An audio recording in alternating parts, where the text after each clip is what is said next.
L'info du Grand Lille en continu. Idil Gunaï. 18h, bienvenue dans l'édition du soir si vous nous rejoignez sur Grand Lille TV. Si vous devez prendre le volant, tout de suite la carte de la circulation automobile en temps réel et en direct dans la métropole lilloise. Et attention toujours à cet accident à hauteur de Marcq-en-Barœul. Bondu-la-Madeleine sur la rocade nord-ouest, accident qui occasionne un bouchon depuis le centre commercial de l'Homme en direction de Ouascal.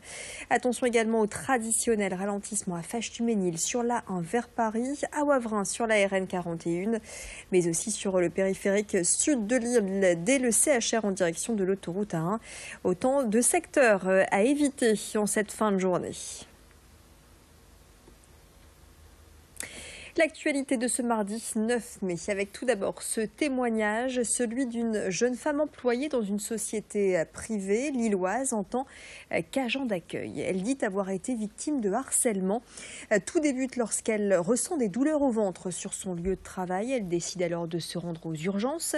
La jeune femme fera une fausse couche à 3 semaines de grossesse. Après 15 jours d'arrêt maladie, Vanessa dit avoir constaté quelques changements, notamment au sujet de ses effets personnels sur son bureau, effets personnels qui auraient été déplacés, des changements que la jeune femme traduit par une volonté de la part de son employeur de la remplacer. Aujourd'hui, elle demande à la médecine du travail de constater la situation dans laquelle elle se trouve. Vanessa dit avoir des preuves de harcèlement par SMS et être tombée dans une dépression. Elle est soutenue par la CGT et ne compte pas en rester là. Je propose de l'écouter s'exprimer au micro de Vincent Vieillard. Ça m'a mis dans une dépression quand même, parce que j'avais du mal à reprendre goût à la vie. J'avais même plus de patience pour mon propre enfant. Je pensais que c'était lui qui avait changé, qui était devenu plus turbulent, mais en fait c'est moi qui ai moins de patience de tout ça. Et petit à petit, j'essaye de reprendre goût à la vie. J'ai des cachets aussi pour dormir, parce que je pense beaucoup le soir, j'ai du mal à dormir.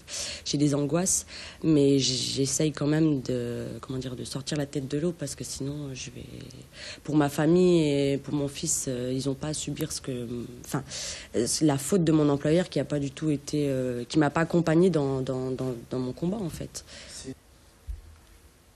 Les inscriptions pour les courses de la traditionnelle braderie de Lille sont ouvertes, sachez-le.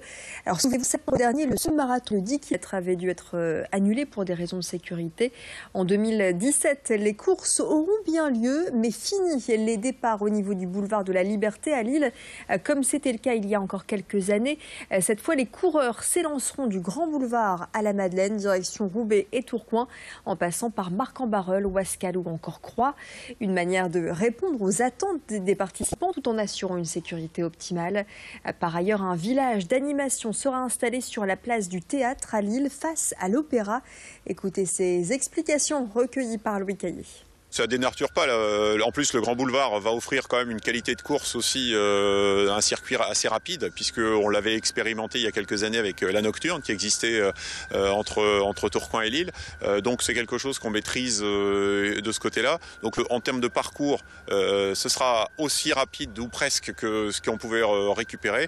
Et puis après, nous, on va mettre des animations aussi sur le parcours. Donc les gens s'y retrouveront, je pense, très fortement.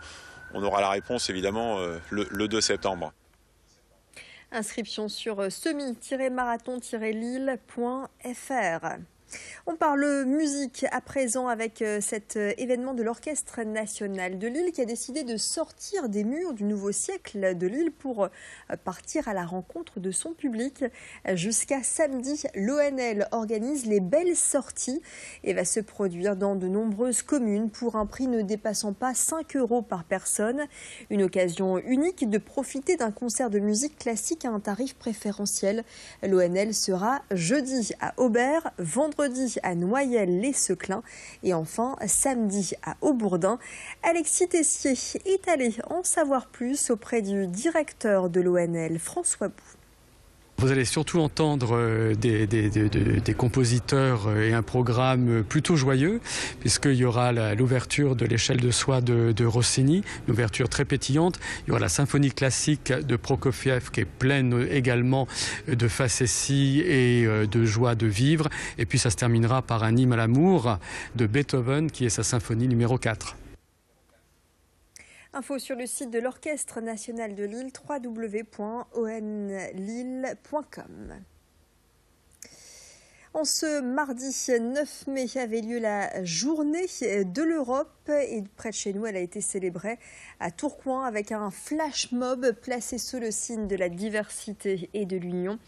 Ce sont les élèves de l'EIC, le lycée industriel et commercial privé de Tourcoing, qui se sont mobilisés devant l'hôtel de ville en compagnie de délégations européennes issues du programme Erasmus, ce programme qui permet aux Européens de faire leurs études à l'étranger. Au total, ce sont 22 élèves issus de 7 pays différents qui ont été accueillis à Tourcoing à l'occasion de cette journée de l'Europe. Une grande fête de la citoyenneté, selon la responsable de l'événement, interrogée par Xavier Silly. Les temps forts, donc vraiment, c'est ce matin. Donc mercredi après-midi, on a l'intention d'aller sur l'île, faire un city tour, de faire découvrir le vieux Lille. Et puis jeudi, nous serons donc sur Nausicaa toute la journée parce qu'en fait, Nausicaa est le centre international de la mer. Et le projet des citoyennes européennes, il y avait l'éco-citoyenneté. Et donc une partie donc du projet, un des modules. Entre autres, il y en avait d'autres. Il y avait donc la d'expression. Effectivement, on a des pays pour qui la liberté d'expression n'a pas toujours été évidente. Donc de l'Est, puisqu'on a la Lituanie qui est là, on a la Roumanie, on a le Turquie également. Donc voilà, c'est une grande fête pour tout le monde.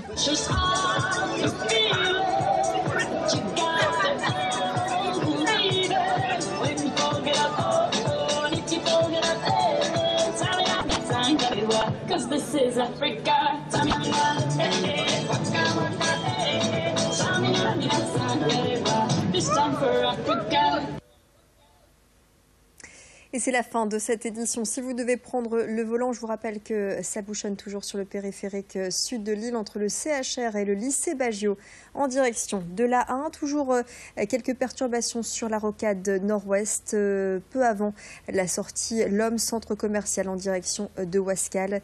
Et puis prudence également à hauteur de Wavrin dans les deux sens de circulation sur cette RN 41, fortement encombrée en raison de la densité du trafic entre Labassé et Aubourdin.